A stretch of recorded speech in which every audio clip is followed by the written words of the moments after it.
बिस्मिल्लाहिर्रहमानिर्रहीम, अस्सलाम वालेकुम। लाखों करोड़ों दुरूदो सलाम मोहम्मद मुस्तफ़ा सल्लल्लाहु अलैहि वसल्लम और आले मोहम्मद पर। मैं हूं उमर दराज गोंदल और आप मेरा यूट्यूब चैनल देख रहे हैं। मेरे पास जो खबर है वो आज मजमूई तौर पे जो पूरा दिन है वो रूस के नाम रहा है और रूस ने एक तबाही का सामान किया है। आज यूक्रेन की फौज का सबसे बड़ा फौजी अड्डा, अब ये समझे कि जो उनकी ट्रेनिंग एकेडमी थी जहां से ट्रेन होकर जंग लड़ने के लिए आते थे, आज वही रास्ता साफ कर दिया उन्होंने। और इस वक्त जो इत्तलात हैं वो ये हैं कि सिर्फ फौजी अड्डा तबाह नहीं किया।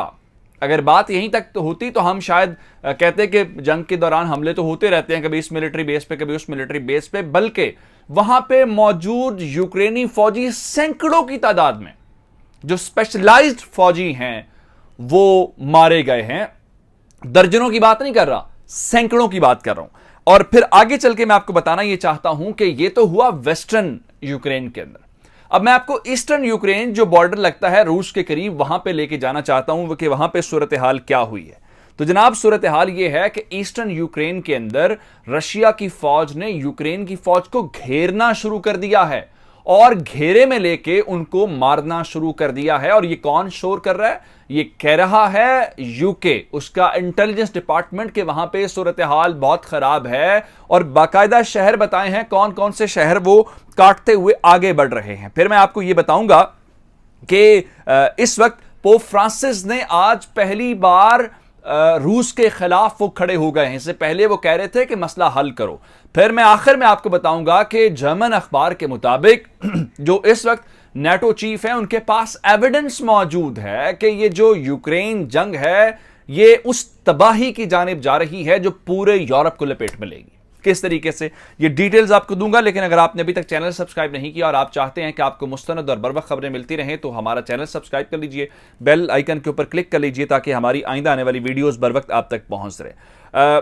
मामला यह है कि जंग के दौरान आप दुश्मन को हर तरह से नुकसान पहुंचाने की कोशिश करते हैं।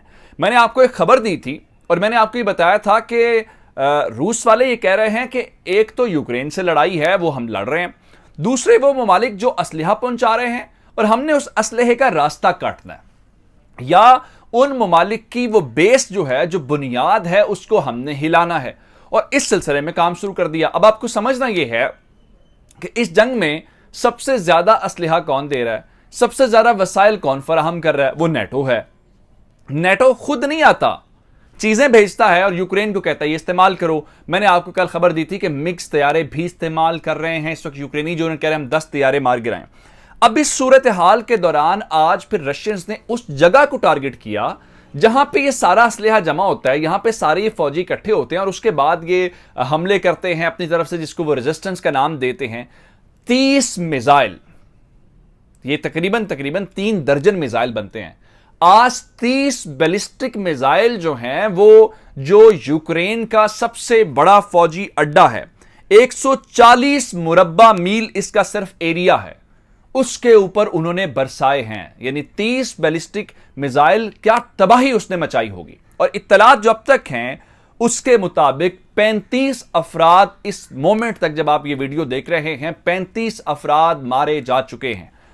35 मारे गए हैं, लेकिन 135 जो हैं वो जख्मी हैं, उनकी हालत बहुत खराब है। अब चूंकि यहां पे यूरोपीय यूनियन नेटो के एहलकारों की मौजूदगी का खदशा मौजूद है और चूंकि यहां से ये लॉन्चिंग पैड करार दिया जा रहा है, यहां पे ये असलहा लाके जखीरा करते थे, उसके बाद ये असलहा यूक्रेन के बाकी हिस्सों के अंदर जो है उसको ट्रांसफर करते थे, मुंतकिल करते थे। एक तो असलहा नुकसान हो गया, असलहा तबाह हो गया, दूसरे नंबर के ऊपर भारी जानी नुकसान। मैं इस मोमेंट आपको बताऊं तो बताया यह जा रहा है कि जो रॉयटर्स ने जिस बात की तस्दीक की है, जो उन्होंने आई विटनेसेस की बुनियाद के ऊपर खबर रिपोर्ट की है, इस फौजी अड्डे के बाहर 25 एम्बुलेंसेज डेड बॉडीज लेके जाती हुई उन्होंने खुद देखी हैं।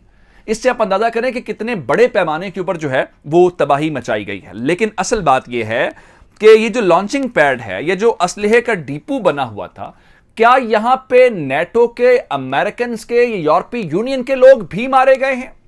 ये इससे पहले तो मान ही नहीं रहे थे कि यहां पे लोग मारे गए हैं। ये तो कह रहे थे 8 बैलिस्टिक मिसाइल है। मजीद जब डिटेल्स आई हैं तो पता चला 8 नहीं है, ये तो 8 से कोई जो 4 गुना ज्यादा मिसाइल हमले वहां पे हुए हैं। इस लम्हे तक कोई तस्दीक नहीं हुई कि कोई नेटो का एहलकार मारा गया है, कोई अमेरिकन मारा गया है, लेकिन यह जाहिर बात है थोड़ा सा टाइम लेगा और टाइम लेने के बाद सूरत हाल थोड़ी सी वाज़ेह होगी। लेकिन अब जो रशियंस हैं, जिस तरह कीव के अंदर धमाके और उस तरह करके और फिर ये वाली तबाही मचा रहे हैं, वो वाली अब उन्होंने उस सप्लाई लाइन को काटना शुरू कर दिया, जो मैंने आपको खबर पहले मैं दे चुका हूं। पोप फ्रांसिस जो है 2 बार कोशिश उन्होंने की, रशियन एम्बेसी में गए, उसके बाद उनकी ऑफिस से एक प्रेस रिलीज हुई, उनका हम मुज़ाकरात होस्ट कर लेते हैं, बातचीत से मसले का हल निकालो। लेकिन आज पहली बार पोप फ्रांसिस ने सख्त अल्फाज के अंदर, जिसके बारे में मुख्तलिफ न्यूज़पेपर टफेस्ट कंडेमनेशन कह रहे थे, जिसका मतलब यह है कि ये सख्त तरीन मजम्मत आज उनकी जानिब से की गई है। और उन्होंने Pope calls Ukrainian invasion armed aggression, मुसल्ला जारहियत कह रहे। इससे पहले उन्होंने ऐसे अल्फाज इस्तेमाल नहीं किए थे। वो कह रहे थे कि मिलिट्री जो ऑपरेशन है इसको बंद कर दें, ये जो हथियारों की घन घरज है ये खामोश करवा दें। लेकिन पहली बार उन्होंने कहा है कि जो आर्म्ड अग्रेशन है इसको फौरी तौर पे रोका जाए और ये नाकाबिले कबूल है। लेकिन ये तो रुकता हुआ नजर ही नहीं आ रहा। अब ये रुकता हुआ नजर किस तरह से नहीं आ रहा है? मैंने आपको ईस्टर्न यूक्रेन के हवाले से बताया कि सबसे बड़ा फौजी अड्डा उड़ा दिया। वेस्टर्न यूक्रेन की तरफ आ जाइए। वेस्टर्न यूक्रेन की तरफ जब आप आते हैं तो ये इलाका लगता है क्राइमिया वाला, मारियोपोल वाला, ओडिशा वाला। खबर ये है जो इस वक्त यूके इंटेलिजेंस दे रहा है। जरा खबर सुन लीजिए, फिर डिटेल्स उसकी बात कर लेते हैं। Russian army attempt to surround Ukrainian forces in east. वो कह रहे हैं जनाब कि मशरकी यूक्रेन के अंदर जो रशियन फौज है उसने यूक्रेनी फौज को घेरना शुरू किया हुआ है। वो घेरे में ले रहे हैं। सवाल ये पैदा होता है कि वो घेरे में लेके क्या करेंगे, क्या मारना शुरू कर दिया है? मैं आपको बताता हूं कि इस वक्त यहां पे खार्किव का शहर है, इस तरफ मारियोपोल का शहर है, और ये क्राइमिया से ओडिशा की जानिब जो है इस वक्त मूव कर रहे हैं। ये इस पूरे इलाके को यूक्रेन के इलाके से कट ऑफ करना चाहते हैं, जिसको आप कहते हैं ना कि जमीनी और फजाई और हर तरह का राब्ता मुनकता करना। अगर ये हो गया तो वेस्ट की जानिब हमले, ईस्ट की जानिब इसको तोड़ के, तो यूक्रेन के पास इसके अलावा कोई चारा ही नहीं रह जाता कि वो उसके हाथ से अब टुकड़े, क्योंकि ऐसा नहीं लग रहा, पहले ये लगा कि वो बैक वक्त जो है तमाम इलाकों के ऊपर कब्जा करना चाहते हैं, लेकिन आज एहसास हो रहा है कि बैक वक्त तमाम इलाकों के ऊपर नहीं, बल्कि वो पार्ट्स के अंदर उसको तोड़ के उसके ऊपर कब्जा करना चाहते हैं। लेकिन नेटो वालों की दुखती रग पे हाथ के रखकर शोर मचाना शुरू करें। जर्मन अखबार की खबर देखिए, यूएन सिक्योरिटी काउंसिल का एक इजलास हुआ पिछले दिनों, हंगामी इजलास था, और उस इजलास के अंदर ये जो है वो इस सिलसिले में जो केमिकल वेपन्स हैं, जो बायोलॉजिकल वेपन्स हैं, उसके ऊपर बात हुई। लेकिन रूस ने कहा हम तो नहीं इस्तेमाल कर रहे, ये तो जो यूक्रेनी हैं इनसे पूछें, अमेरिकन से पूछें, ये जहाँ पे जो बायोलॉजिकल लैब्स थी उनसे ये पूछें, सवाल करें। तो मामला वहीं का वहीं रह गया। लेकिन आज एक बार फिर यूरोप की तरफ तबाही की दास्तान की बात की है स्टोल्टनबर्ग ने। जो नेटो चीफ है उनके मुताबिक जो रशिया है उनके पास मुकम्मल एविडेंस है कि रशिया केमिकल वेपन्स इस्तेमाल करने की तरफ जा रहा है। और इसमें खतरनाक बात यह है कि केमिकल वेपन्स वो कहते हैं रशिया इस्तेमाल करेगा, और इसका इल्जाम यूक्रेन के ऊपर आएगा, इसका इल्जाम अमेरिकन के ऊपर आएगा, क्योंकि आपकी बायोलॉजिकल लैब्स पकड़ी गई हैं, आपकी डिटेल्स पकड़ी गई हैं।